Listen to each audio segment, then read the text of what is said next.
1 ಕೋಟಿ ರು ವೆಚ್ಚದ ರಸ್ತೆ ಹಾಗೂ ಚರಂಡಿ ಕಾಮಗಾರಿಗಳಿಗೆ ಭೂಮಿ ಪೂಜೆ. ಪಾಂಡವಪುರ ತಾಲೂಕಿನ ಹೊಸಕೋಟೆ ಗ್ರಾಮದಲ್ಲಿ 1 ಕೋಟಿ ರು ವೆಚ್ಚದ ರಸ್ತೆ ಹಾಗೂ ಚರಂಡಿ ಕಾಮಗಾರಿಗಳಿಗೆ ಮೇಲುಕೋಟೆ ವಿಧಾನಸಭಾ ಕ್ಷೇತ್ರದ ಶಾಸಕರಾದ ಶ್ರೀ ದರ್ಶನ್ ಪುಟ್ಟಣ್ಣಯ್ಯ ರವರು ಭೂಮಿ ಪೂಜೆ ನೆರವೇರಿಸಿ ಕಾಮಗಾರಿಯ ಬಗ್ಗೆ ವಿವರವಾಗಿ ಮಾತನಾಡಿದ್ದಾರೆ. ಈ ಸಂದರ್ಭದಲ್ಲಿ ಗ್ರಾಮದ ಯಜಮಾನರು, ಮುಖಂಡರು, ಗ್ರಾಮಸ್ಥರು ಉಪಸ್ಥಿತರಿದ್ದರು.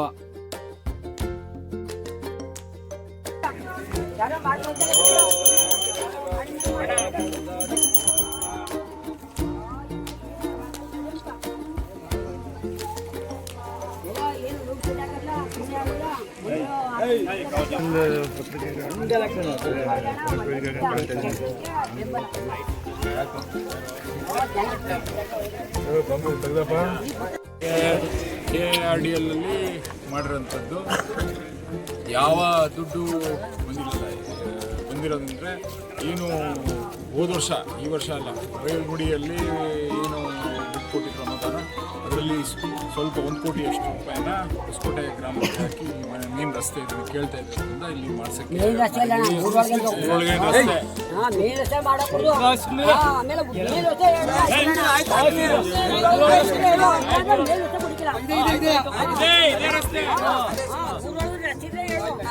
ಕಾಮಗಾರಿಯನ್ನ ಚಾಲನೆ ಕೊಡೋಕ್ಕೋಸ್ಕರ ಬಂದಿದ್ದೀವಿ.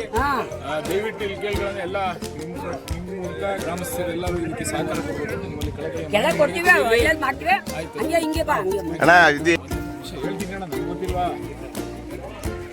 ಬೈರುಮೂಡಿಯಲ್ಲಿ ಈ ವರ್ಷ ಬಿಟ್ಟು ಅದರಿಂದ ವರ್ಷದನ್ನೂ 10 ಕೋಟಿ ಕೊಟ್ಟಿದ್ದೀವಿ. ಅದರ 1.5 ಕೋಟಿ ರೂಪಾಯಿ ಅವತ್ತು ಏನು ಬೈರುಮೂಡಿ ನಡೆಸೋಕ್ಕೋಸ್ಕರ ಖರ್ಚು ಮಾಡಿದ್ವಿ.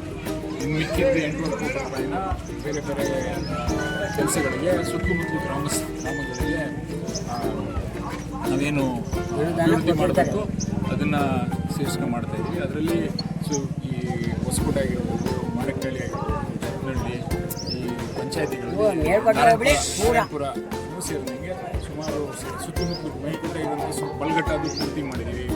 ಮೊದಲನೇ ವರ್ಷದಲ್ಲಿ ಬಲ್ಗಟ್ಟದಲ್ಲಿ ಏನು 8 ಕೋಟಿ ಇತ್ತು ಅಷ್ಟನ್ನು ಅಲ್ಲಿಗೆ ಹಾಕಿ ಅದನ್ನು ಅಭಿವೃದ್ಧಿ ಮಾಡೋದಕ್ಕೆ ತುಂಬ ಹಿಂದುಳಿದಿತ್ತು. ರಸ್ತೆಗಳೆಲ್ಲ ಸರಿ ಮಾಡಿಸ್ಬೇಕು, ಅದನ್ನು ಪೂರ್ತಿ ಮುಗಿಸಿದ್ದೀವಿ. ಈಗ ಈ ಪಂಚಾಯತಿಗಳಲ್ಲಿ ಈ ವರ್ಷ ಎಷ್ಟು ಅನುದಾನ ಬಂದಿದೆ ಸರ್ ಮೇಲ್ಕೋಟೆ? ಇವಾಗ 3 ಕೋಟಿ ರೂಪಾಯಿ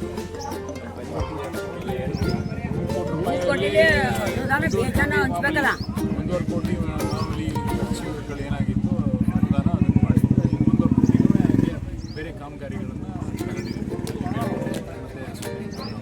ಸರ್. ಆಮೇಲೆ ಪಾಂಡವಪುರದಲ್ಲಿ ಲಾಟ್ರಿ ಮತ್ತು ಗಾಂಜಾ ಆಗಲೇ ಇಲ್ಲೇ ಎಲ್ಲ SP ಅವ್ರ ಹತ್ರ ಮಾತಾಡಿ ಲಾಟರಿ ಆಗಿರ್ಬೋದು, ಇಸ್ಪಿಟ್ ಆಗಿರ್ಬೋದು, ಪಚ್ಚಿ ಆಗಿರ್ಬೋದು, ಗಾಂಜಾ ಆಗಿರ್ಬೋದು, ಇವನ್ನೆಲ್ಲನೂ ಸೀಸ್ ಮಾಡಿಸೋಕ್ಕೆ ಹೇಳಿದ್ವಿ. ಸೀಸ್ ಮಾಡಿ ನಿಮಗೆ ಗೊತ್ತಿರೋಂಥದ್ದು ಸುಮಾರು ಗಾಂಜಾ ಪಾಂಡವಪುರ ಸುತ್ತು ಸಿಕ್ಕಿರೋಂಥವ್ರು. ಆಮೇಲೆ ಯಾರ್ಯಾರು ಗಾಂಜಾ ಮಾಡ್ತಾರೆ ಅನ್ನೋದನ್ನು ಮಾಹಿತಿನ ತೆಗೆದು ನಾವು ಅವ್ರಿಗೆ ಕೊಟ್ಟಿದ್ವಿ. ಅವ್ರಿಗೆ ಗೊತ್ತಿರೋ ವಿಷಯಗಳನ್ನು ಯಾರ್ಯಾರು ಇಲ್ಲಿ ನಮಗೆ ಸ್ಥಳೀಯವಾಗಿ ಜನರೂ ಮಾಹಿತಿ ಕೊಡ್ತಿದ್ದಾರೆ, ಅದನ್ನೆಲ್ಲ ಮಾಹಿತಿನ ಪೊಲೀಸರು ತಲುಪಿಸಿದ್ವಿ. ಅದನ್ನು ಕ್ರಮ ತಗೊಳ್ಳೋಕ್ಕೆ ಲಾಟ್ರಿ ಅಂತೂ ಸಿಕ್ಕಾಪಟ್ಟೆ ಆಗಿದೆ ಸರ್. ಸಿಂಗಲ್ ಡಿಜಿಟ್ ಲಾಟ್ರಿ ಅದನ್ನೆಲ್ಲ ಕೇಳೋದ್ರಿಂದ ಅದನ್ನೆಲ್ಲ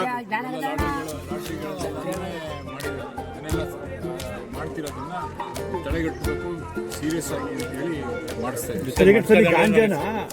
ರಾಷ್ಟ್ರದ ಬಗ್ಗೆ ಮಾಹಿತಿ ಕೊಡ್ತೀವಿ ಅಂತ ಹೇಳಿದ್ವಿ ಪೊಲೀಸರಿಗೆ. ಕ್ರಮ ಆಗಿದೆ ಅದ್ರ ಮೇಲೆ ಕ್ರಮ ಆಗಿದೆ. ಅದು ಈಗ ಇದೆಲ್ಲ ಎಲ್ಲೆಲ್ಲಿ ಹಿಡಿತಾ ಇರೋದು ಅದಕ್ಕೂ ಎಲ್ಲನೂ